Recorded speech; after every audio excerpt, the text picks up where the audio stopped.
E eu vou dizer uma coisa para vocês, como o mundo conspira. E assim, eu sempre digo para os meus alunos, né? Cuide com aquilo que você sonha, porque o mundo conspira para realizar. Olha só o que aconteceu. Eu lembro até hoje. Dia 2 de abril de 2007, eu comecei a fazer o doutorado. 2 de abril de 2007, comecei a fazer o doutorado. Primeiro dia de aula, os colegas, né? Intervalo da aula, vamos na cantina. Voltando na cantina, um colega comentou assim, o que vocês acham que vocês vão estar fazendo daqui 10 anos? Aí nós estávamos passando do lado da sala dos professores do doutorado. Eu falei, daqui 10 anos eu vou estar ali dentro. Ó. Vou ser professor. Vocês não acreditam. Dia 2 de abril de 2017, exatamente 10 anos depois, nós começamos o doutorado em administração na UNOESC. Caramba. E eu era professor e eu era o coordenador do No dia curso. exato. Exatamente 10 anos depois, a gente começou o doutorado e eu era o professor e o coordenador do programa. Então, como eu digo, cuide com aquilo que você sonha. Sim. Talvez se eu tivesse sonhado em virar um Bill Gates, um Elon Musk, né? Talvez estivesse mais à frente, né? Então, será que foi bom o meu sonho? Não foi? Eu acho que foi.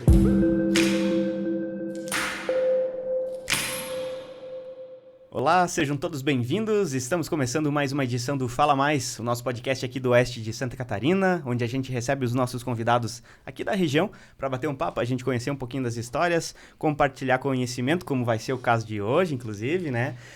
O Fala Mais, que nessa temporada a gente tem o oferecimento da Cicobi Valcredsul, do Frigorífico Arvoredo, da Notável Construtora, também da CRT Technology e do Oeste Mais. Bom, feitas as nossas primeiras palavras, apresentações, vamos à apresentação do nosso convidado aí da semana. Vamos lá, a gente sempre brinca aqui que cada convidado no final da conversa a gente diz que aprendeu muito, que é uma aula, né? E hoje, de fato, vamos sair com diploma. É para ser uma aula, né? Porque a gente está recebendo aqui um professor, né? Muito renomado, inclusive, que não só é professor, como é vice-reitor da UNOESC Chapecó. Ele também é graduado, mestre e doutor em administração e turismo e atua como professor e pesquisador no mestrado profissional e doutorado em administração da Universidade do Oeste de Santa Catarina, que é a UNOESC. Está conosco aqui na mesa hoje o Carlos Eduardo Carvalho. Seja muito bem-vindo, Carlos. Obrigado pela presença aqui no Fala Mais. Olá, bom dia. Agradeço aí o convite, é uma satisfação estar podendo conversar com vocês, conversar com a audiência do Fala Mais, e é sempre uma troca de experiências, né? Por mais que a gente vista esse personagem de professor, mas o professor sempre é um estudante, né? Sempre tem que estar atento para aprender.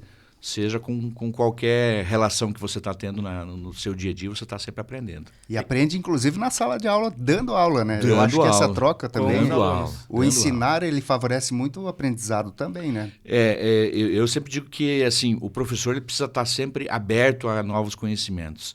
E muitas vezes eu procurei sempre na minha história, né, ser um professor que traga um pouco da sua vida, da sua experiência. Mas às vezes a gente tem muito professor que tem uma formação teórica muito boa, livros, né? E ele precisa complementar isso com a experiência, e muitas vezes a experiência que ele não tem, ele vai buscar nos seus estudantes. Né? Sim. Carlos, você atualmente leciona dentro da universidade? Eu leciono, atualmente eu leciono apenas no mestrado e no doutorado. Esse ano eu tenho uma disciplina no doutorado, uma disciplina de pesquisa em estratégia, né? Que é a minha área de pesquisa, né? Então, assim, para tentar explicar um pouco para a audiência, né? O que eu estudei e o que eu ensino hoje, né? O que eu leciono. Eu estudei estratégia das empresas. O que é a estratégia, né? É a ideia do relacionamento da empresa com o seu mercado, com os atores de fora, buscando desempenho, buscando como a empresa melhora, né? Então, eu ensino isso, eu leciono isso para o mestrado e para o doutorado. Esse ano eu tenho uma disciplina no doutorado nessa temática, né? E aliado a essa ideia de competitividade da empresa, recentemente assim, eu tenho um interesse muito grande em extrapolar um pouco a competitividade da empresa para a competitividade regional, para a competitividade nacional. Então, tenho buscado assim, entender muito isso, né? Como que uma economia evolui, porque assim como uma empresa evolui, eu tenho como uma cidade evolui, como uma região evolui, Sim. e em última instância como um país evolui em termos econômicos, né? Sim. E essa questão aí de você lecionar para o doutorado, eu tenho algumas dúvidas, algumas questões,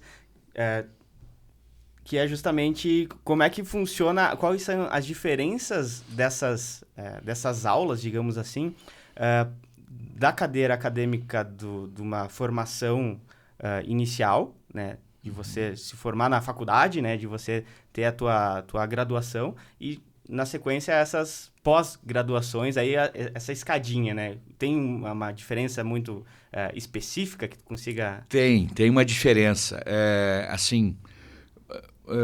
Existem dois tipos de pós-graduação, né? Existe a pós-graduação lato sensu, que é a especialização, os MBAs, né? Que ela é muito voltada para o mercado. E existe a pós-graduação stricto sensu. Então, a pós-graduação stricto sensu ela é focada na ciência, vamos dizer assim. E eu diria para vocês que o grande salto não é no doutorado, é no mestrado. Porque é no mestrado que a pessoa deixa de... ela dá esse salto do viés, né? O viés do dia a dia, da prática, para o viés do entender realmente como é que eu faço para explicar isso, né? Então, no mestrado, você dá esse salto, e é um salto de metodologia. Tá? Ou seja, você aprender a métodos científicos profundos, rigorosos, para como descobrir novos conhecimentos. Então, quando a gente está formando no mestrado, é a formação básica, vamos dizer assim, de professor do ensino superior, né? Que é aquele que sabe usar método científico para solucionar problemas. O doutor, eu costumo dizer que o doutor é alguém que adquiriu autonomia para identificar e resolver problemas científicos, né? Em cada área, né? Então, um doutor em direito é aquele que consegue identificar, modelar um problema jurídico e buscar uma solução científica para ele, né? Porque às vezes a gente pensa assim, existem vários conhecimentos e várias soluções. Existem soluções, às vezes filosóficas, soluções dogmáticas, religiosas, existem soluções empíricas, né? Vou tentando e vou achando a solução, e existem soluções científicas. Então, o mestrado e o doutorado eles são focados nesse conhecimento, né? Ele é direcionado mesmo mais a projeto, né? A execução de um projeto e a identificação de problemas e resolução desses problemas, né? Isso, assim, o mestrado, né? O mestrado, ele finaliza com um trabalho que se chama uma dissertação de mestrado, né?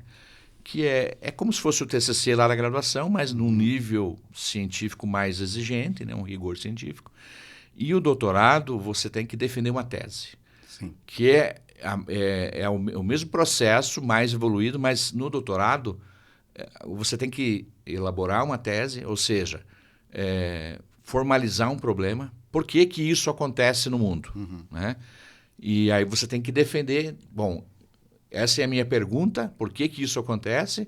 A minha tese, ou seja, a minha ideia de resolução dessa pergunta é essa, e aí eu vou encontrar métodos científicos para dizer se essa tese é verdadeira ou não. Sim. E no caso do doutorado, então, essa formação ela é muito individualizada, né? Porque cada um vai ter a sua linha do que está sendo pesquisado, do que está sendo desenvolvido, né? A gente sempre diz para os alunos, né? Porque quando você vai subindo do mestrado para o doutorado, lá no doutorado você tem menos disciplinas, então você tem menos aulas coletivas, o número de alunos é menor. Então, o nosso doutorado lá em administração são 8 alunos por entrada. Nós também temos o doutorado em direito, também são 8 alunos por entrada. Então, são menos alunos. E ele tem 2 anos de aula, no geral, assim, e mais 2 anos de um trabalho que a gente diz que é um trabalho solitário. Porque ali, o pessoal até às vezes brinca, né? Para você está faltando tempo de bunda na cadeira, ou seja, sentar, ler e estudar. Então é um trabalho bastante solitário do pesquisador, do doutorando e com o seu orientador, né? Sim. Que é de fato a pesquisa, né? Que é de fato a pesquisa. Ele tem que se debruçar ali nos livros, nos artigos. Se debruçar nos livros, nos artigos, porque a base científica vai vir dali. Sim. Criar um método, ou seja, como é que eu vou buscar os dados da realidade, né? Então, na nossa área, né, vou assim fazer uma comparação aqui. A área do direito, por exemplo, que nós temos lá, é uma área muito de discussão, né? Então, muitas teses elas surgem dos artigos, dos livros e da discussão com os doutrinadores.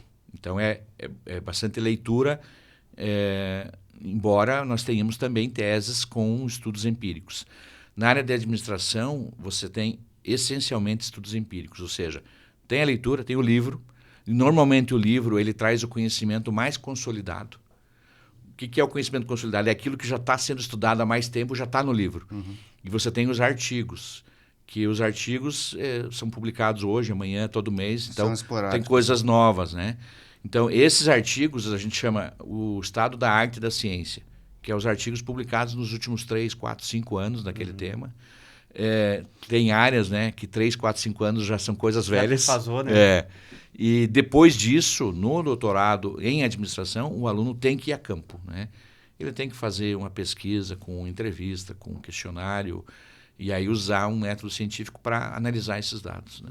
Uhum. E nos últimos tempos, tu falou, né, que tem algumas áreas que a informação, né, o conteúdo ele acaba defasando rapidamente, mas eu acredito que num contexto geral a universidade, de certa forma, ou o ensino, ele sofreu grandes modificações, eu acredito, na mesma pegada do que a gente vê na sociedade, né? As modificações com tecnologia, tudo isso. Como é que consegue traçar uma comparação como era poucos anos atrás e como essa modificação veio na educação existe assim um pouco um paradoxo, né? Que o pessoal diz, toda a sociedade evoluiu e se alguém tivesse sido congelado no século XVIII e descongelado no final do século XX, o único lugar onde essa pessoa se sentiria normal era numa sala de aula, porque a sala de aula continuava aquela mesma sala de aula, né? Todo mundo sentadinho, um atrás do outro, sim, olhando para a nuca do colega da frente, o professor dominando, comandando o teatro, né? E recentemente a educação começou a sofrer um impacto muito grande de mudança nisso, né? Então hoje você já tem muito mais o protagonismo do estudante, mas vejo que nós, professores, a maioria de nós, ainda somos formados no modelo antigo. E hoje precisamos formar os nossos estudantes num modelo diferente, onde o estudante quer ser protagonista, ele não quer e ele não aceita mais ficar 2, 3, 4 horas ouvindo o professor, sim, com aquele discurso monocórdico, né? Então está mudando isso. Não é mais necessariamente assistir à aula, é participar, né? Estar integrado à aula. A aula, na verdade, acontece não é um monólogo, né, do professor falando lá pro aluno, pros alunos, no caso, né? Tem que haver uma interação. Tem que haver uma interação. Né? Tem uma linha, né, de pessoal da educação que diz que a gente não deveria mais chamar o estudante de aluno. Então, inclusive na UNOESC a gente tem tentado até mudar nos próprios documentos, não é mais aluno, é estudante. Porque aluno, a origem da palavra aluno é aquele que recebe conhecimento, aquele que está ali como se fosse um passivo, né? Sim. E estudante é alguém que busca o conhecimento, né? Porque eu estudo, né? Sim. Então a ideia é essa, é que o professor não seja mais um transmissor de conhecimento, mas sim um facilitador do processo de conhecimento. Que seja uma ponte ali, né? Exige mais do professor, porque exige planejamento, né? Sim. Porque o professor ele sabe bastante, normalmente, sabe muito mais do que o aluno, e é muito fácil para o professor criar um roteiro de que ele começa a falar, e o aluno não participa. Então, hoje se exige na educação que o professor seja um facilitador e que ele, então, planeje em quais momentos o aluno vai participar, em quais momentos o aluno vai trazer os seus problemas, as suas vivências. É desafiador. Mas isso não só necessariamente nas cadeiras acadêmicas ali da universidade, né? Que, inclusive, quero fazer esse gancho, porque a UNOESC tem... A gente estava falando, né, antes de começar a gravação, tem o ensino desde a base, né? Então, tem escolas... qual que é a diferenciação? Porque uma coisa que me chamou na época acadêmica, quando eu cheguei na universidade, foi de que, nossa, parece que eu ganhei liberdade, né? Essa liberdade que na escola tradicional, onde eu estudei, era muito mais regrado, né? Muito mais delimitada o que você podia fazer, né? Onde é que você podia chegar. Hoje, como é que está essa parte do ensino da base? Bom, eu vou te falar pela experiência que nós temos da UNOESC, né? A UNOESC tem 7 colégios de educação básica. Esse ano está sendo implantado o 7º colégio, que é o colégio da UNOESC em Chapecó, né? Fizemos lá toda uma obra grande, reforma, implantação, aquisição de mobiliário específico. Tudo isso faz parte do processo, né? Então, você diz assim, você tem uma sala de aula, ok, isso já pode implantar uma escola. Não. Você quer ter aluno com 4 anos de idade? Você tem que ter um mobiliário adequado para ele, você tem que ter ferramentas que motivem esse estudante a participar do processo. Então, no nosso caso, no caso da UNOESC, né, e é o caso de muitas escolas que têm evoluído, tem se tratado a ideia da autonomia do aluno, do protagonismo do aluno. Então, no nosso caso, por exemplo, a gente tem lá vários programas que procuram favorecer isso. Então, nós temos um programa que é chamado Líder em Mim. O que é o Líder em Mim?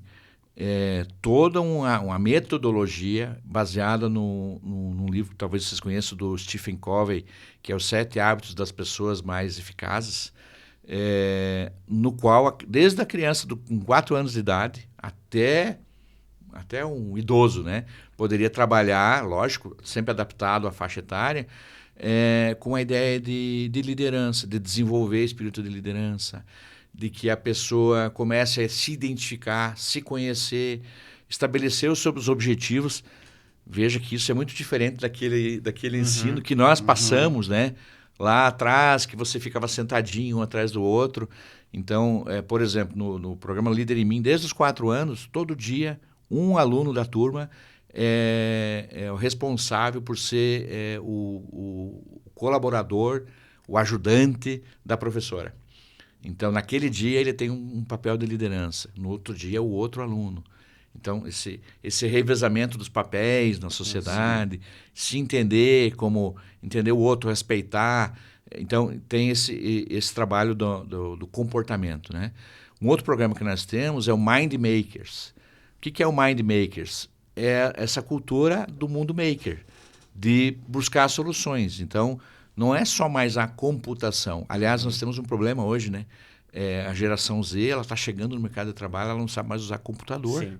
Ela só sabe rolar a tela, né? Ela sabe rolar a tela, não sabe usar computador. O pessoal não sabe usar Excel, que é uma ferramenta no mundo dos negócios essencial, porque o pessoal sabe rolar a tela.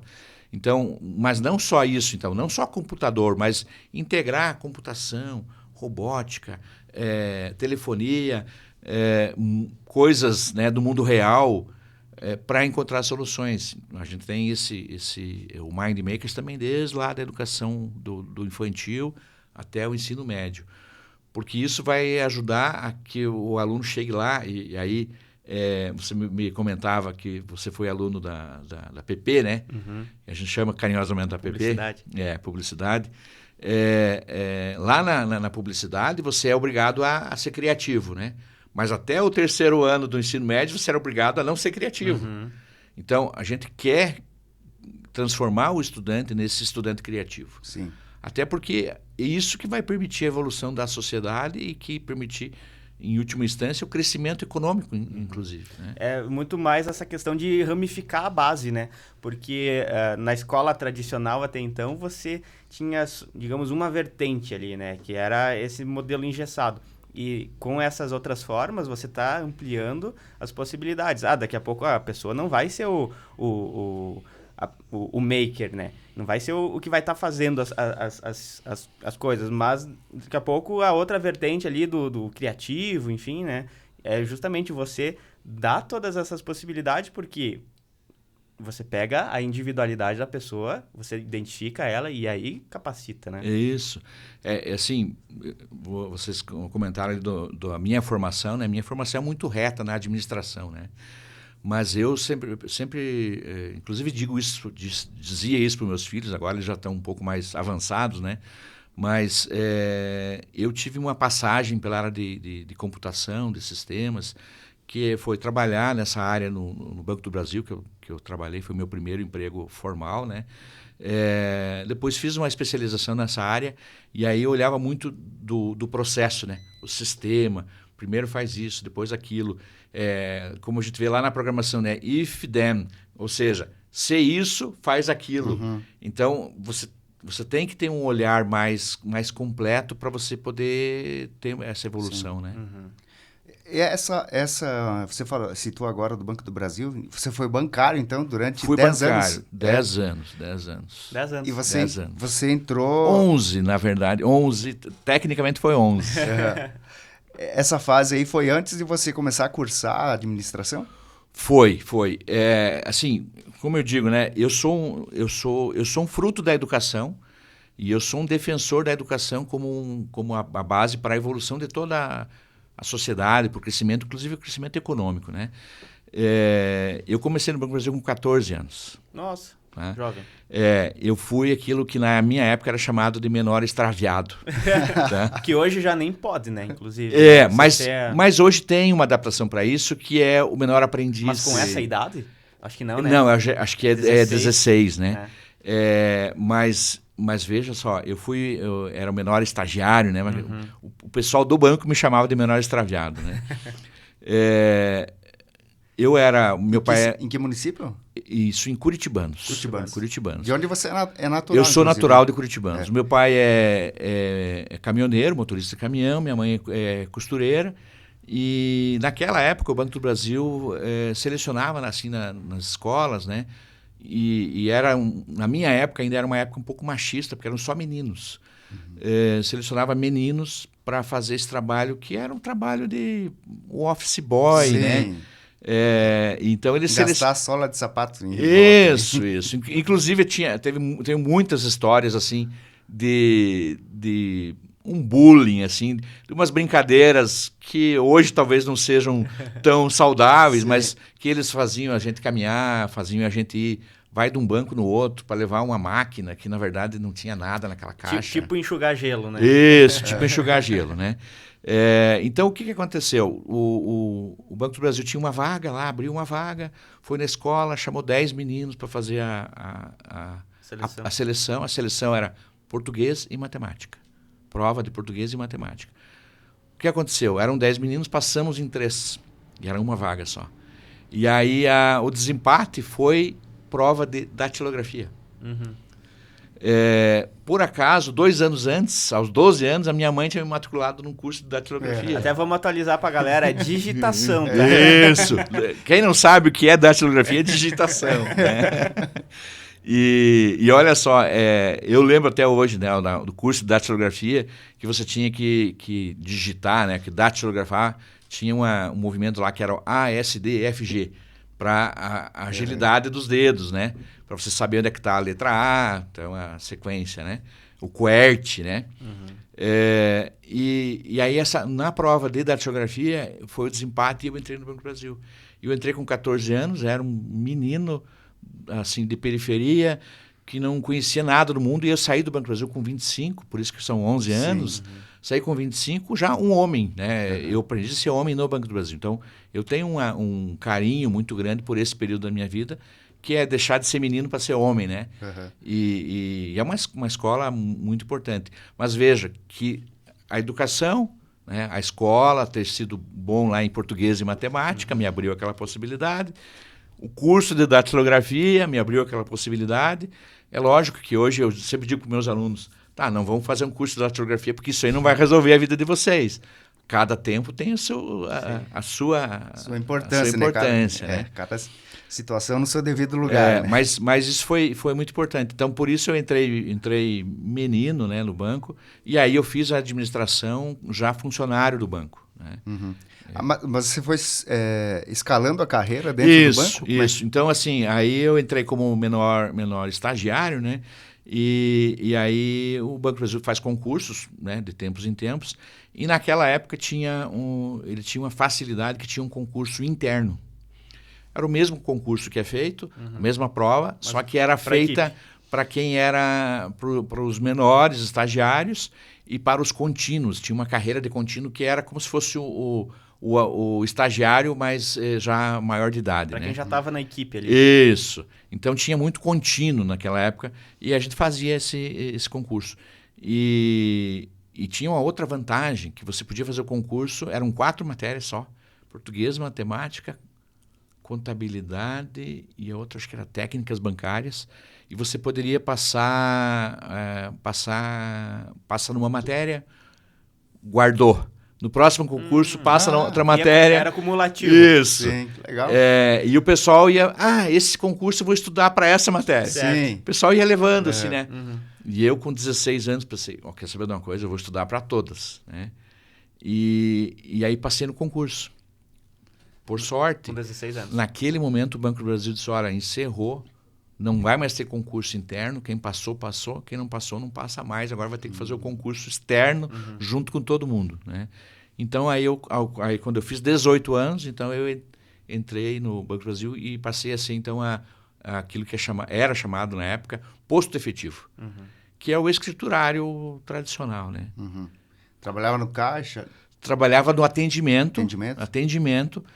Para trabalhar no caixa, tinha que fazer um outro curso, que era, se não estou enganado, grafoscopia. Sim. Que era o curso para... É quase um exame médico. O grafoscopia é um curso para aprender a ler a assinatura. Aprender a ver se a assinatura não é falsa. Porque antigamente tinha muito cheque, né? Muito cheque. Então o pessoal vinha trocar cheque. Sim. E o caixa, então, tinha que ter esse curso. Era uma habilidade. Para dizer assim, não, essa assinatura, aí tinha o cartão de assinatura lá. O movimento era esse. A pessoa chegava no guichê do caixa, o caixa pegava aquele cheque, olhava se tinha saldo, né? Ia lá no cartão, conferia se essa assinatura que está no cheque é a mesma assinatura que está no cartão. E era tudo humano mesmo, né? Era um feeling de olhar humano, né? Porque tudo hoje em dia humano. É tudo digital, né? Passa tudo numa máquina ali, humano. um scanner, já vê esse vídeo. Isso. Né? Era tudo humano. E quando eu entrei lá como menor estagiário, inclusive eu fazia talão de cheque. Né? Uma das minhas funções era fazer o talonário de cheque. Ou seja, o banco tinha um formulário, né, que vinha impresso com o talonário de cheque e não tinha os dados ali da conta, do cliente. E aí o cliente vinha lá, quero 2 talão de cheque no caixa. Tu gerava. Aí o caixa passava para nós, para os meninos ali atrás, faz 2 talões de cheque para essa conta. Então aí a gente tinha uma máquina lá como uma prensa de gravar naquela folha de cheque os dados daquela conta, né? Então, eu fiz muito disso aí, que era um trabalho muito manual, que hoje em dia não existe mais, né? Trabalho gráfico, né? Isso, trabalho gráfico bem arcaico. Pois é, e justamente em cima dessa tua primeira profissão, né? Foram 11 anos, saiu com 25 anos de idade. E, cara, muitas pessoas fariam a carreira da vida aí, até porque tem como é que diz, a estabilidade, né? E qual que foi o teu tomador de decisão para você mudar deixar esta estabilidade? Vou dizer assim, quando eu era criança, eu disse uma vez pro meu pai, vou ser caminhoneiro, ele era caminhoneiro, né? E ele disse para mim assim, vai nada. Eu sou caminhoneiro porque eu não tive outra opção, você vai estudar, vai ser algo diferente, alguma coisa, uma profissão que não seja tão sofrida, né? E aí eu comecei a pensar em algumas coisas, o que eu queria ser. E aí eu decidi que eu queria ser empresário. Né? Então, eu queria ser empresário. Certo. E aí, quando eu passei no concurso, lá com os 16 anos, no banco, alguns familiares, eu lembro que a minha avó falou assim, filho do céu, nunca mais vai precisar se preocupar que nem o teu tio. Eu tinha um tio que era funcionário do Banco do Brasil, né? Agora você está tranquilo, até a aposentadoria está feito na vida. E assim, no interior era muito disso, né? Sim. O funcionário do Banco do Brasil era muito... É uma autoridade, né? Era uma autoridade, né? Então, mas eu entrei no banco sempre com essa vontadinha, eu queria ser empresário. Tanto que eu sempre tinha assim, algumas iniciativas, do tipo montar grupo de consórcio, né? Consórcio fake. Tomara que a Receita Federal não me pegue agora, 30 anos, 40 anos depois. Entre os funcionários do banco, cada um cotizava lá 10% por mês do valor de um computador. E aí ir no Paraguai, comprar as peças e montar o computador para vender para os colegas, né? Então, eu sempre tive essa vontade de ser empresário, né? E aí, na época que eu saí do banco, eu estava no processamento de dados, na computação, né? No SESEC, que a gente chamava, né? E os SESECs começaram a fechar justamente pela tecnologia. Começou a não ter mais essa necessidade do processamento de dados à noite e tal, porque tudo começou a ser online, né? E aí eu tinha duas possibilidades. Ou eu saía do banco num PDV, né, um programa de desligamento voluntário com incentivos, né? Ou eu ia para outra cidade. Eu tive um colega meu que foi para Brasília, a gente chamava o edifício sede, que é a direção do banco, e ele me ligava: tem uma vaga para você aqui, vem trabalhar comigo aqui, tem uma vaga. Era na BB Cartões, na sede dos cartões de crédito do banco, né? E nessa época eu estava com uma filha já pequenininha, recém-nascida. Pensei em ir para Brasília. Não vou. Vou optar por sair do banco. E aí eu esperei a época da saída do PDV, né? Que tinha aquela promessa do banco, que o banco nos demitiria, daria o fundo de garantia e mais uma multa, além da multa normal, que era o incentivo, né?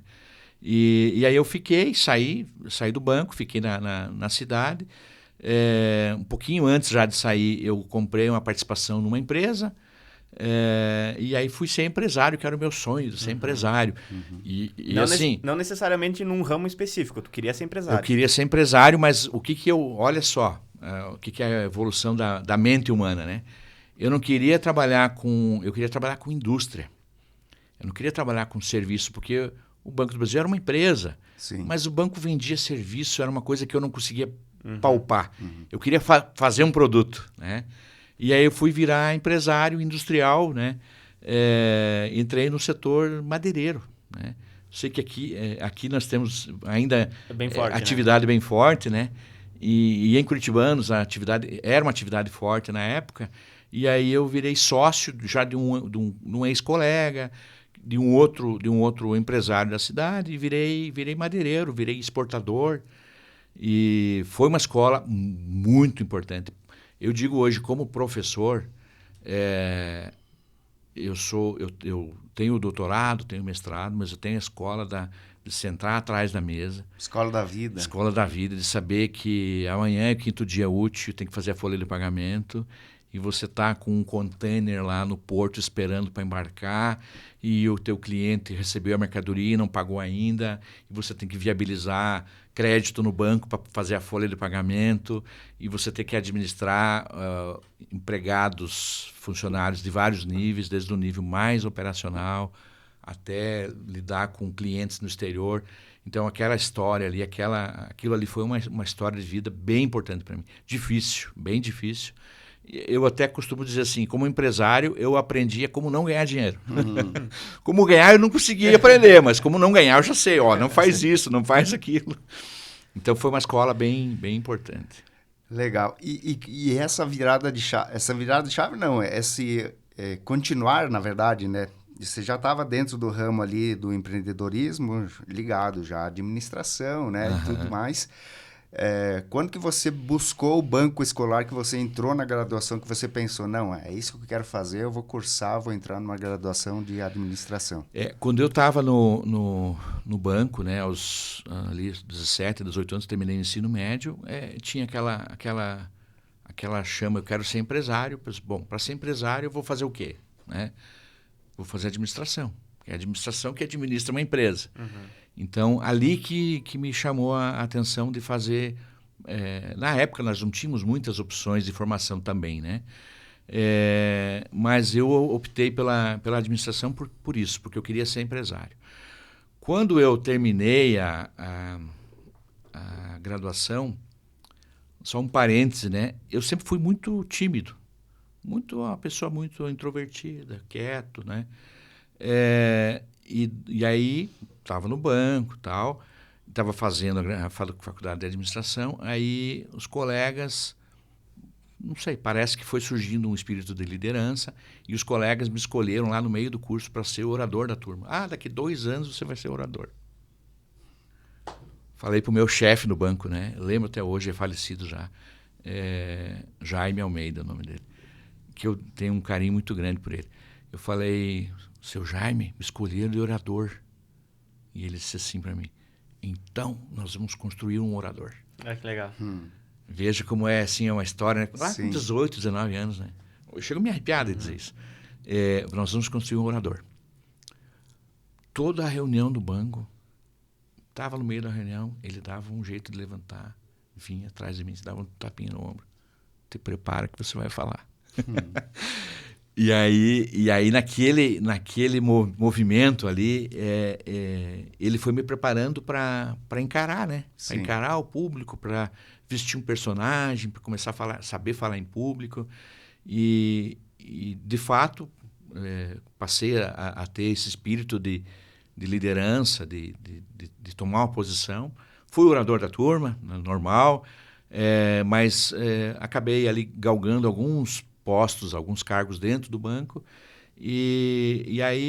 mas eu continuava sendo um pouquinho infeliz, porque eu era um funcionário do Banco do Brasil, mas eu não era o empresário que eu sonhava em ser, né?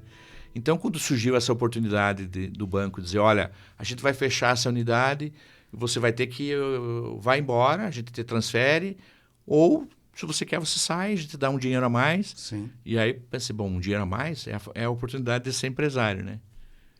Então foi antes de você sair do banco ali que você começou a administração. Você se formou, você estava dentro do banco. Quando eu ainda, me formei, eu estava dentro do banco. E aí aquele processo, e olha só como as coisas acontecem. Eu sempre digo assim que eu já deveria estar aposentado há muito tempo, porque eu trabalhei 11 anos no banco. Eu fui 11 anos empresário industrial e eu já sou professor há 27 anos. Então já são, se for somar aí, quase 50 anos de carteira assinada. Mas como assim? Né? Eu tenho 52 de vida, porque alguns desses períodos já foram acumulados. Sim. Então, enquanto eu trabalhava no banco, eu fazia a faculdade. E aí, quando eu terminei a faculdade, fui orador da turma e tal, o pessoal já me convidou para ser professor. Certo. Aí, tu já iniciou... Aí eu não iniciei no ano seguinte, porque eu não tinha pós-graduação. Fui fazer uma pós-graduação. Aí a pós-graduação que eu fiz foi na área porque eu trabalhava no banco na área de processamento de dados. Fui fazer uma pós na área de processamento de dados. E aí virei professor. Enquanto trabalhava no banco, eu já virei professor à noite. Professor universitário. Professor universitário. E eu dava aula de introdução à informática para o curso de administração. Que legal. Então, veja que foi um caminho assim que as coisas foram se acumulando, né? Sim. E aí, desde essa época, a docência não saiu mais da sua vida ou você... Nunca mais saiu. Nunca mais saiu. Porque aí eu saí do banco, virei empresário, mas continuei sendo professor. Continuei sendo professor, aí fiquei empresário por 11 anos, tive toda a experiência de negociação internacional, de ter clientes durante o 11 de setembro, que eu tinha fechado vários contratos com clientes nos Estados Unidos e na semana seguinte teve o 11 de setembro e o meu cliente me ligou lá, "This is the terrorism", né? Isso é o terrorismo, cancela todos os contratos, né? Sabe, foi um baque grande, depois reerguer, até o momento em que o meu sócio, eu tinha um sócio, né? Eu tocava a empresa no dia a dia, eu tinha um sócio que era, vamos dizer assim, um capitalista mais forte, né? Tinha outras empresas e tal. O meu sócio me fez uma proposta, não quer me vender a tua parte? E aí eu vendi a minha participação na empresa e fiz uma loucura que ninguém faz. Eu investi 60% daquele valor no doutorado. Então, eu fiz meu doutorado pago do meu bolso, sem bolsa de estudos de ninguém me ajudou, e eu torrei aquele dinheiro no doutorado. Mas foi o primeiro doutorado em administração de Santa Catarina. Olha aí, um marco. E um marco. E aí, naquele momento, eu me tornei um pouco assim uma mosca branca, né? Sim. Porque eu era um profissional, Diferencial, um profissional diferente, era uma área em que as universidades precisavam construir os mestrados e doutorados. Para ser professor no mestrado, você tem que ser doutor. Você já tinha essa visão antes de entrar? Você já pensava nisso? Foi meio estratégico? Foi estratégico? Foi estratégico, tá? Porque quando eu entrei, eu era especialista, né? E comecei a lecionar a introdução à informática, depois foi sistemas de informações gerenciais. E aí eu fui indo mais para a área que era a área que eu gostava. Aí fui professor de administração da produção. Veja bem, eu tinha uma indústria. Então, eu fazia toda a programação da produção da indústria, né? E já era professor universitário. Pintou uma vaga, professor de administração da produção. Opa, é essa que eu quero. Então, eu virei professor de administração da produção. Para evoluir como professor, precisava fazer um mestrado. Então, enquanto empresário, eu fui fazer um mestrado, fiz um mestrado em Blumenau, na FURB. Era professor à noite, empresário. Na sexta-feira, toda sexta-feira, eu ia para Blumenau fazer o mestrado. Sexta e sábado. Então, já tinha essa ideia de que eu gostaria de evoluir como professor. Fiz o mestrado, aí depois veio essa proposta do meu sócio para me comprar a minha parte da empresa. E aí eu pensei, bom, eu quero evoluir como professor. Tem essa proposta de sair aqui. Saio com um pouco de dinheiro. O que eu fiz com a participação da empresa que eu vendi? Quitei a minha casa, que era financiada, e o resto eu coloquei no doutorado, já pensando nisso. Porque um dia eu quero ser professor do mestrado, eu queria ser professor do mestrado. E hoje você é professor do doutorado. Hoje sou professor do doutorado. E eu vou dizer uma coisa para vocês, como o mundo conspira. E assim, eu sempre digo para os meus alunos, né? Cuide com aquilo que você sonha, porque o mundo conspira para realizar. Olha só o que aconteceu. Eu lembro até hoje. Dia 2 de abril de 2007, eu comecei a fazer o doutorado. 2 de abril de 2007, comecei a fazer o doutorado. Primeiro dia de aula, os colegas, né? No intervalo da aula, vamos na cantina. Voltando na cantina, um colega comentou assim, o que vocês acham que vocês vão estar fazendo daqui 10 anos? Aí, nós estávamos passando do lado da sala dos professores do doutorado. Eu falei, daqui 10 anos eu vou estar ali dentro, ó. Vou ser professor. Vocês não acreditam. Dia 2 de abril de 2017, exatamente 10 anos depois, nós começamos o doutorado em administração na UNOESC. Caramba. E eu era professor e eu era o coordenador do No dia curso. exato. Exatamente 10 anos depois, a gente começou o doutorado e eu era o professor e o coordenador do programa. Então, como eu digo, cuide com aquilo que você sonha. Sim.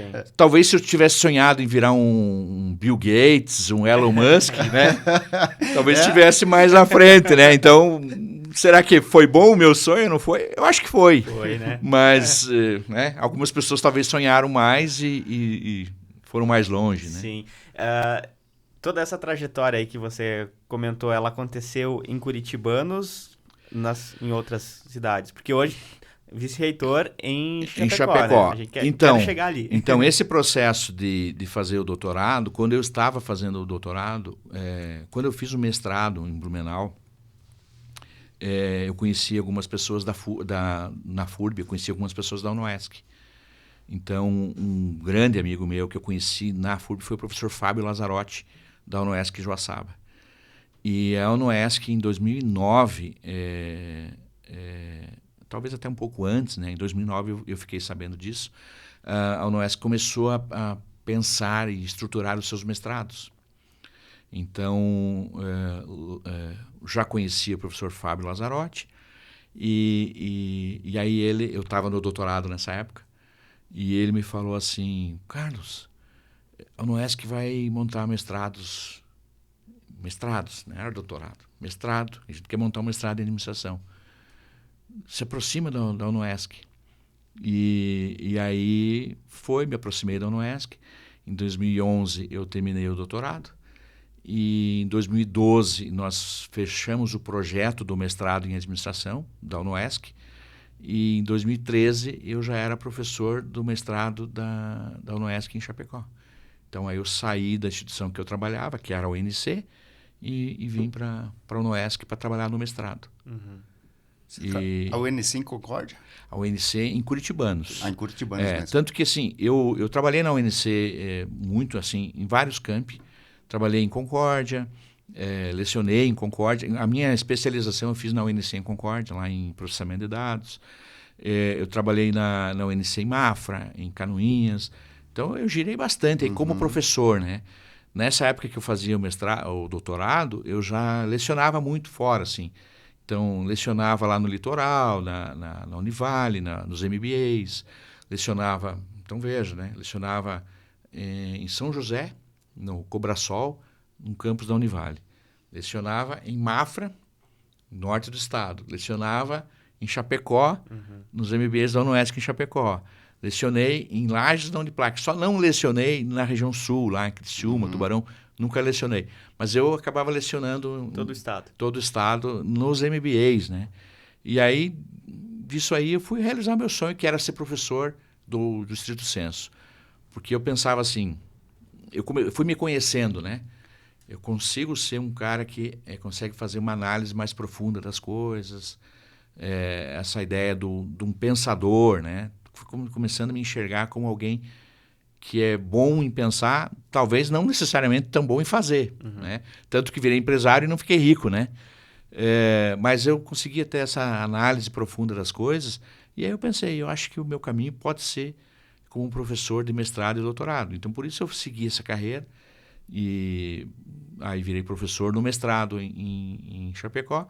E quando foi para fazer o doutorado, a gente pensou lá no grupo de professores, que era o grupo do mestrado, que o meu nome poderia ser um bom nome como coordenador do doutorado. Então eu fui coordenador os primeiros 3 anos do doutorado, eu fui coordenador. Depois, em 2020, né, foi 17, 18, 19, em 2020 eu assumi a vice-reitoria da UNOESC Chapecó, em função também de oportunidades que foram surgindo. O professor Ricardo Demarco era vice-reitor em Chapecó, ele foi transferido para Joaçaba para assumir a pró-reitoria de administração, já pensando numa sucessão da universidade. E hoje o professor Ricardo é o nosso reitor, né, em Joaçaba. O nosso reitor na época era o professor Simadon, já tinha uma carreira longa, né, pensava já em sair. E tanto que hoje o professor Simadon é o nosso secretário de Estado da Educação, né? Então, assim, as coisas vão acontecendo. Você sabe que eu gosto de dizer o seguinte, que eu acredito, né, em cisnes negros. O que são cisnes negros? É uma expressão antiga, mas que é usada recentemente pelo Nassim Taleb, que é um investidor, economista, filósofo de origem libanesa, mas radicado nos Estados Unidos. O que é o cisne negro? O cisne negro é um fenômeno que ocorre e muda a história de maneira imprevisível. A pandemia foi um cisne negro. Certo? E para cada um, você pode ter a sua história, os seus cisnes negros. Então, o cisne negro, para mim, foi aquela prova de datilografia.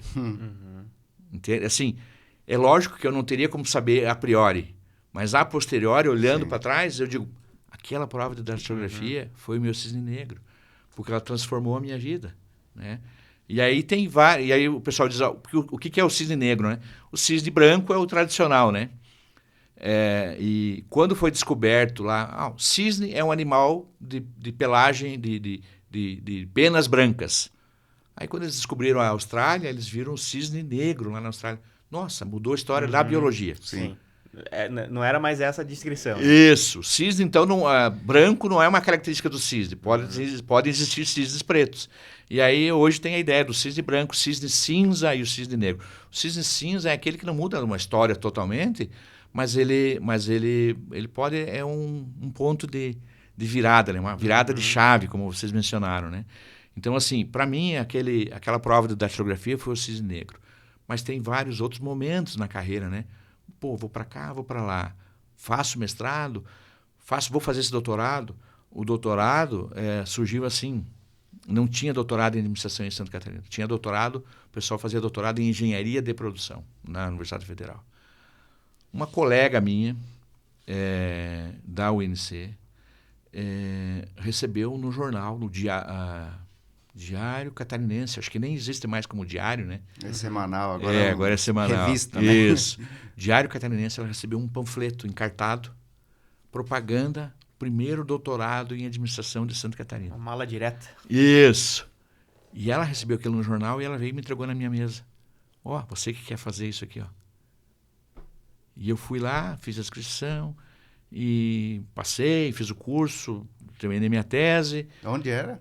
Na Univale, em Biguaçu. A gente chama aqui em Floripa, né? Uhum. Porque o pessoal tem um pouco de preconceito, né? Ah, Biguaçu. Não, em Floripa. Grande Floripa. Velho. Mas era no campus da Univale, em Biguaçu. Foi o primeiro doutorado em administração de Santa Catarina. Hoje, nós temos aqui em Chapecó, tem na FURB também, tem na Univale, agora também já tem na Universidade Federal. Acho que são esses 4 aí, talvez tenha mais um ou outro. E aí o nosso doutorado aqui foi o primeiro doutorado fora do eixo do litoral, da né? capital. Do eixo da capital. Primeiro do interior. Primeiro do interior, do exatamente. A UNOESC hoje tem doutorado, então, a UNOESC, o campus Chapecó, né? Doutorado em administração, direito, você falou? Tem mais algum? Nós segmentamos, né? O que acontece? A UNOESC tem o mestrado e doutorado em administração e direito em Chapecó. Nós temos o mestrado e doutorado em educação em Joaçaba. Nós temos o mestrado em biociências em Joaçaba. Já recebemos agora a aprovação do projeto de doutorado em biociências, biociências e saúde, em Joaçaba também. E nós temos o mestrado em produção animal em Xanxerê. Então, são esses os programas que a UNOESC tem. A ideia é que, assim, a sede do programa é Chapecó, por exemplo, a administração. Sim. Mas nós temos uma turma em São Miguel, já tivemos turma em Joaçaba. O mestrado e o doutorado em educação, a sede é Joaçaba, mas já teve turma em São Miguel, está tendo uma turma agora em Videira. Então, o programa ele é sediado em um campus, mas ele funciona para toda a instituição. Né? E isso de mudar de tempo em tempo é estratégico da universidade?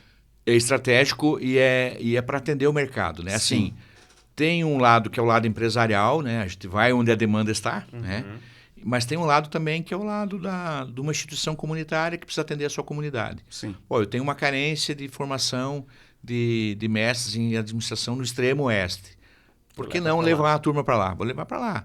Eu tenho uma carência de formar mestres em educação lá em Videira. Então, vamos levar o mestrado em educação para Videira.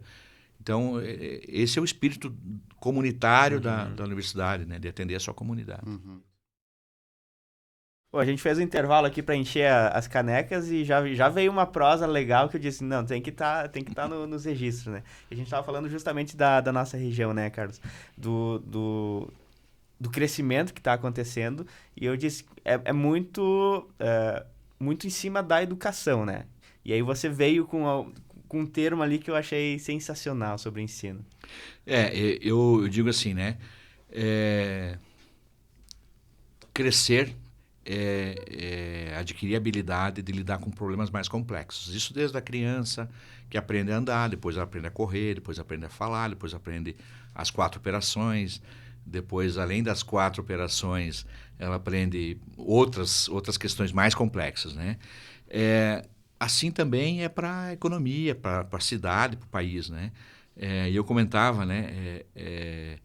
Você começa lá derrubando a árvore para usar aquela madeira, aquela tora, como, né? De uma maneira bem bruta. Você vai serrar essa madeira, aí você vai beneficiar essa madeira. Aí você vai transformar isso em painel, aí você vai transformar isso, sei lá, em papel, em móveis. Então, todo esse processo é um processo de evolução da sofisticação da atividade econômica. E a sofisticação da atividade econômica, ela só vem através da educação. Então, eu não tenho como sofisticar a atividade econômica sem educação. Se a gente for pensar, né, os nossos frigoríficos, eles começaram lá 80 anos atrás, 90 anos atrás, produzindo banha, né? A ideia era engordar o porco para produzir banha. A banha hoje é um subproduto, né? Sim. que é um percentual irrisório. né, irrisório da cadeia produtiva. Então, tudo isso foi feito com investimento em ampliação da cadeia, especialmente em aprofundamento da sofisticação econômica. Tecnologia, né? Tecnologia. Evolução, né? Evolução. E é a partir de um processo que você cria outro, né? Fazendo que você vê a necessidade e a oportunidade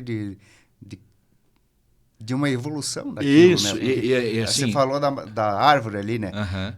Que produz tudo, mas produz também papel, produz, né? Resina, a gente vê, isso, o pessoal produz resina, terebentina, breu, cola, né? A cola. Então Exatamente, impressionante, assim, e tudo isso, claro, vem da educação, né? Porque é um processo evolutivo que depende da educação. Eu digo assim que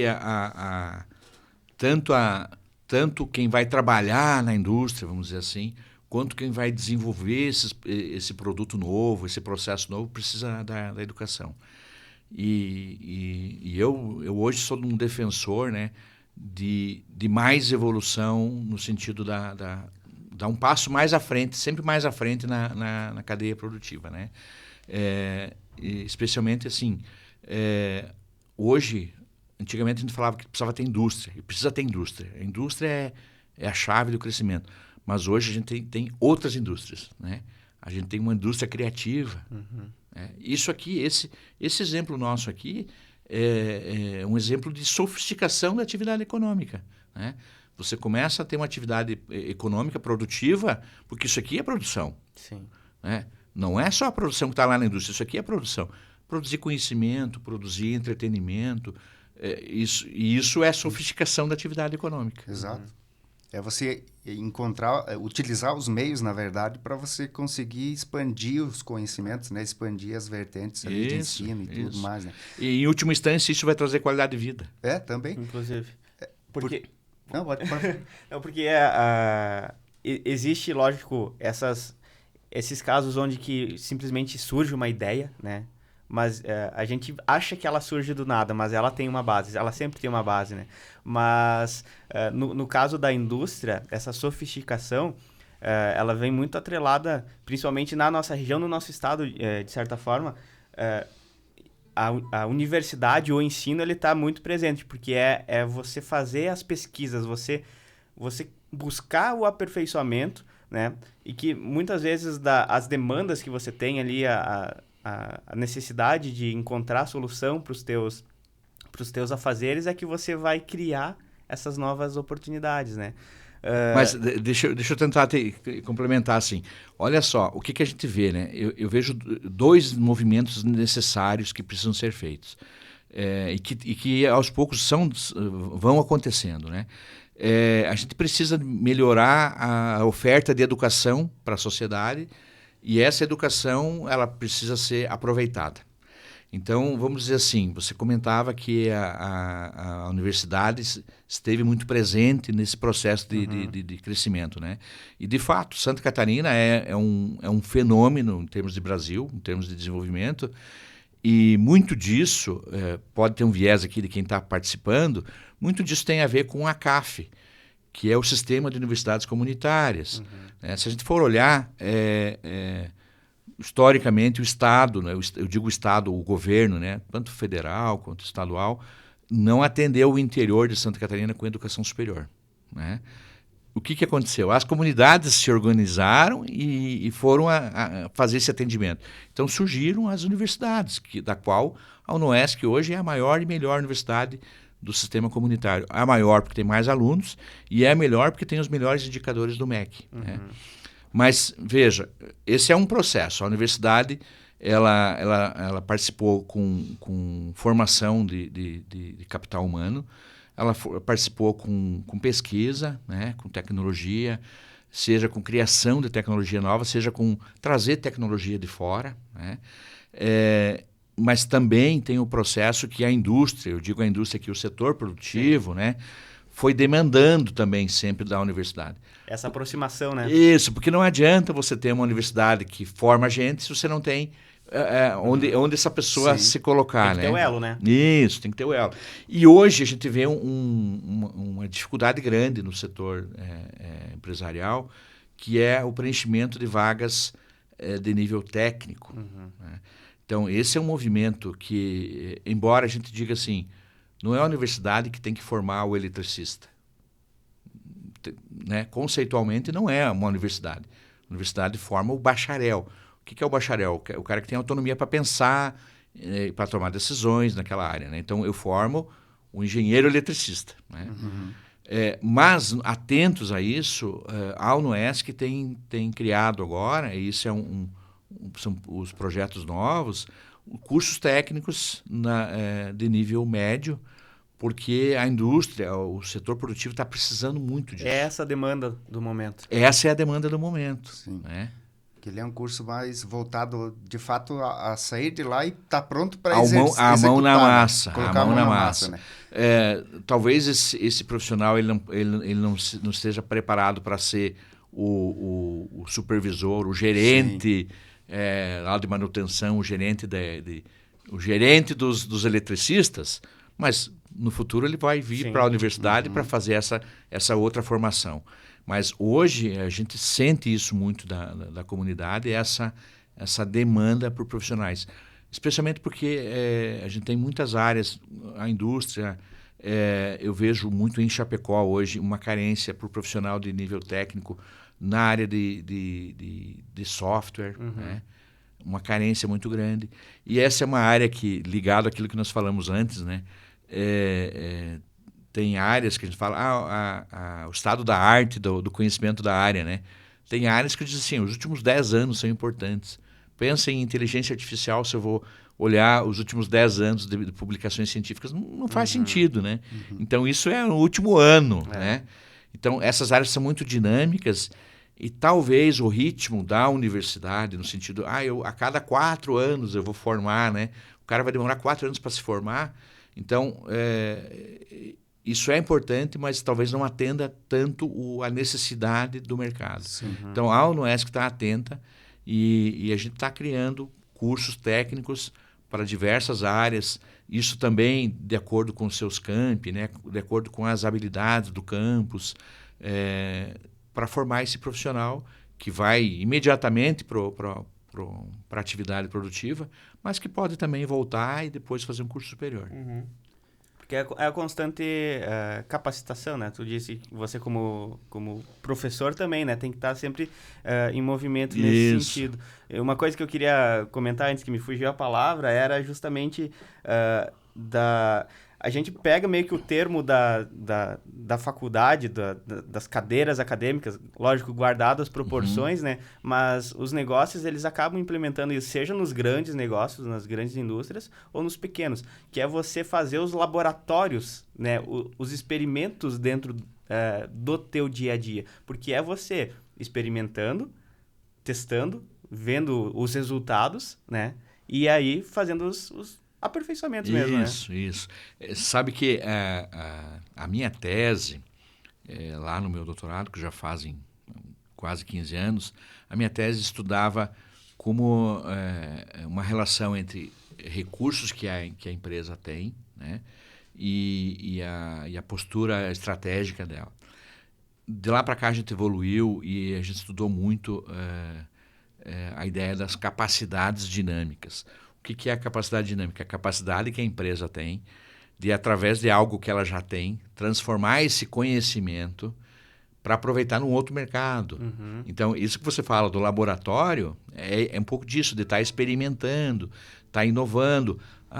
Eu tenho essa máquina aqui que faz isso. Será que se eu adaptar ela, eu não consigo fazer outro produto? E cria novas vertentes de negócio, né? Isso. E isso serve para a empresa, mas serve também para a cidade, serve para a região. Né? Então, se a gente for pensar, vou dar um exemplo aqui, né? A gente tem o frigorífico e aí eu estou jogando, sei lá, o sangue fora, né? Por que não, então, entrar num outro mercado, como a gente tem hoje aí, que do porco a gente só não aproveita o berro, né? Mas ele nem berra mais para morrer, né? Antigamente ele berrava. Então, ou seja, eu vou me adaptando a novas oportunidades. Sim. E muita tecnologia vem acontecendo, né? Tenho uma empresa que foi vendida por bilhões ali de Itá, né? Que trabalhava justamente não sei se tem... eu não lembro o nome da empresa, mas trabalhava justamente essa parte de desenvolvimento tecnológico com o porco, que você pensa assim, não... como é que eles tiraram aquilo ali do animal, entende? Que é algo muito específico, que vai muito além do berro, do sangue, é algo que foi criado a partir do animal. E isso tudo depende de educação, de desenvolvimento científico e tecnológico, depende de oportunidades para que as pessoas que estão se formando possam atuar. Depende do esforço da universidade em tentar identificar quais esses caminhos que a sociedade está precisando. Então, é uma via aí, como a gente diz, uma via de mão dupla entre a indústria, o setor produtivo. Sempre que eu falo indústria, né, hoje a gente não pode pensar só na indústria física, mas a indústria do conhecimento, a indústria criativa. Eu acredito muito numa evolução da sociedade dentro da ideia da indústria criativa. Né? O que é a indústria criativa? Né? O pessoal que trabalha com software, que trabalha com games, que trabalha com comunicação, que trabalha com publicidade, que trabalha com videomaker, quer dizer... As próprias universidades, né? Dá para considerar, isso, dá para considerar. É a indústria da criatividade, a indústria do conhecimento. Exato. Trabalho com conhecimento, a difusão né, do que existe ali e do que pode ser aprimorado, né? Assim, muito do que os americanos fazem hoje, né? Os americanos hoje eles têm uma abertura muito grande para cidadãos do mundo inteiro para estudar nas universidades americanas. O que eles querem? Eles querem que venha esse pessoal que vem ideias novas, que vem criatividade, que vai lá, aprende com eles, mas contribui também. Sim, é uma troca, né? É uma troca. Exato. Porque pode surgir um talento ali, e se acontecer de surgir, esse talento já está ali, né? Já está pertencendo ao país ali. Então, traz o conhecimento para dentro, né? Uma coisa que eu... logo no início, quando eu perguntou para ti se você estava lecionando dentro da universidade, né? Porque até então, eu tinha conhecimento, a gente ia receber aqui o vice-reitor da UNOESC. E eu quero entender na prática, né? Como é que... O que faz, qual é a função do vice-reitor, que tu diga isso, e como é que você faz essa administração do tempo para você ser o vice-reitor da universidade, você lecionar, né, você coordenar, enfim, né, todos esses pontos. Então, assim, para falar um pouquinho, já falei um pouquinho antes sobre a estrutura da universidade, mas o que nós temos? Nós temos na reitoria, né? Nós temos 2 pró-reitorias que são, vamos chamar assim, de temáticas, né? São por áreas funcionais. Nós temos a pró-reitoria de ensino e a pró-reitoria de pesquisa, pós-graduação, extensão e inovação. Nome pomposo aí. E daí nos campi a gente tem uma replicação disso, né? Então tem a diretoria de ensino, uma diretoria de pesquisa, pós-graduação, extensão e inovação. E nós temos os vice-reitores. Quem que são os vice-reitores? São os responsáveis pela administração, o administrativo, o financeiro. Então toda a questão de construção, de manutenção do patrimônio, a questão financeira, a questão de relação com a comunidade, a questão de relação com os órgãos públicos, a representação do campus jurídica, toda é feita pelos vice-reitores, né? Uma gestão. Então, é uma gestão, eu diria assim, é o administrador geral, né? Então, é como se fosse o diretor geral do campus, né? Certo. Então, esse é o trabalho do vice-reitor, né? É lógico, a gente tem um papel na reitoria também, nos conselhos, um papel de gestão muito colegiado nas universidades, né? Especialmente na UNOESC, é tudo muito colegiado. Então, esse papel de contribuir nas decisões da reitoria. E aí o papel como professor, né? Eu mencionei antes do fato de ser tímido e tal, e da ideia de vestir o personagem. Então, quando eu estou lecionando, né? Agora, de período de tal mês até tal mês, eu tenho aula.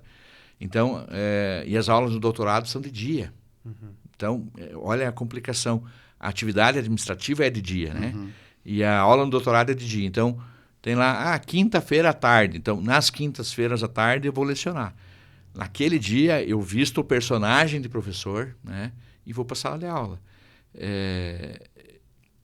Tem que esquecer um pouco, né, o administrativo, esquecer o celular tocando, as mensagens entrando. O que está para ser resolvido, que precisa ser resolvido. Que precisa ser resolvido. Naquele momento você é professor. E eu digo assim, essa atividade de professor, ela é sagrada, né? Porque um professor, não só, assim, a gente sempre gosta de falar o lado bom do professor, né? O professor que faz todas as outras profissões e tal. Mas um professor pode fazer um estrago muito grande. Se o professor age de maneira errada, ele estraga a formação de alguém, né? Então, é sagrado essa atividade do professor. Então, eu procuro sempre dizer assim, eu quero dar pouca aula agora, como gestor, não consigo dar muita aula, porque eu não consigo me dedicar, mas naquele momento que eu sou professor, eu preciso estar de corpo e alma ali, né? Entregar então, tudo. Entregar tudo. Então, esse é um processo um pouco sofrido, né? De saber separar as coisas, mas eu acho que é bem recompensador, né? Até porque a profissão do professor, eu acho que ela é uma das... Tem outras também, mas assim, a do professor fica mais evidente. O trabalho não é só quando ele está na sala de aula, né? Não é. Tem não muita coisa que é. acontece nos bastidores, né? Estar preparado para aquilo, né? Então É como um dia alguém comentou assim, mas eu chamei o técnico para vir aqui, o cara veio aqui, olhou, sei lá, o ar-condicionado. Estava com um problemaço no ar-condicionado, o cara veio ali, apertou um parafuso, me cobrou R$200. Mas o senhor me cobrou R$200 para apertar um parafuso? Sim. Para apertar o parafuso, eu lhe cobraria R$5. Mas para saber qual o parafuso, né? Então, tem tudo isso, né? E tem que pagar, né? Porque é o preço do conhecimento. Aí exatamente. É essa a moral, né? O preço do conhecimento. Muito bem. Conversamos aqui com o vice-reitor da UNOESC Chapecó. Carlos, prazer enorme receber você aqui no Fala Mais, né? Obrigado pela presença. É muito nobre esse trabalho, né? Não só de gestão, da parte de coordenação e tudo mais da universidade, mas também estar na sala de aula transferindo esse conhecimento, né? Esse conhecimento que você adquiriu ao longo da carreira, né? Graduação, mestrado, doutorado. Então, acho que assim, isso a gente não pode deixar... Isso vale para todos, né? A gente não pode represar conhecimento, tem né? que A gente tem que né? externar conhecimento, né? E também externando conhecimento a gente cresce, né? A gente aprende muito, né? Então, parabéns, obrigado pela tua vinda aqui. Bom, para mim foi uma satisfação, sempre uma satisfação poder estar compartilhando, né? Eu agradeço muito o convite aí, muito feliz de ter compartilhado com vocês esse período aqui. Mas eu vou te dizer uma coisa, você usou uma expressão importante que é de não represar o conhecimento. O conhecimento é uma das poucas coisas que você passa para frente e não deixa de ter. Se eu te vendo essa xícara deixa de ser minha e passa a ser tua. Aliás, ela nem é minha, né? O conhecimento, se eu te dou o conhecimento, te vendo, de qualquer forma que o conhecimento sai daqui e entra lá, eu não deixo de ter. E muitas vezes no próprio processo de você construir o teu conhecimento, eu aprendo mais. Sim, você multiplica, né? Multiplico. Então, trabalhar com conhecimento é muito gratificante. E eu digo assim, tem uma expressão que eu digo assim, só o conhecimento liberta, né? Liberta no sentido de eu ter autonomia, ao aprender eu tenho autonomia mental, cognitiva, saber o que é certo, saber o que funciona, saber o que não funciona, saber as possibilidades que o conhecimento me dá, saber que aqui é uma alternativa, ali pode ser outra e lá pode ser outra, e que essa tem determinadas vantagens e desvantagens e que aquela tem outras, porque as coisas, a gente está evoluindo como sociedade e não tem mais muitas coisas preto e branco. Tem os 50 tons de cinza, né? Então, o conhecimento te ajuda a discernir isso. Então, eu sou muito feliz de trabalhar com conhecimento, de trabalhar com educação. E assim, o que eu poderia dizer, né, para as pessoas, mas eu não preciso estudar para ganhar dinheiro, né? Mesmo aqui, né, nessa atividade aqui, né? A gente conversa muito com um jovem e diz assim, eu vou ser TikToker, eu vou ser YouTuber. Cara, se você estudar, você vai ser um TikToker melhor. Se você estudar, você vai ser um YouTuber melhor. E eu digo assim, não só o estudar, fazer uma faculdade, porque você poderia dizer assim, o professor está fazendo propaganda da universidade. Não, é assim, é fazer uma graduação, mas tá sempre estudando, está sempre de olho no conhecimento, aberto ao conhecimento, reciclando, oportunidades de conversar com pessoas diferentes e que possam te trazer novo conhecimento. Isso é fundamental para essa sociedade moderna, para essa sociedade contemporânea que nós vivemos hoje e para que as pessoas que possam aproveitar as oportunidades que estão aí. Muita oportunidade. Quem está preparado vai aproveitar a oportunidade. Lembra do cisne negro? Né? Eu não sabia, mas a minha mãe me deu a oportunidade de fazer a datilografia e aquilo fez com que eu tivesse apto a aproveitar aquela oportunidade. Sim. Qual é o curso da datilografia de cada um?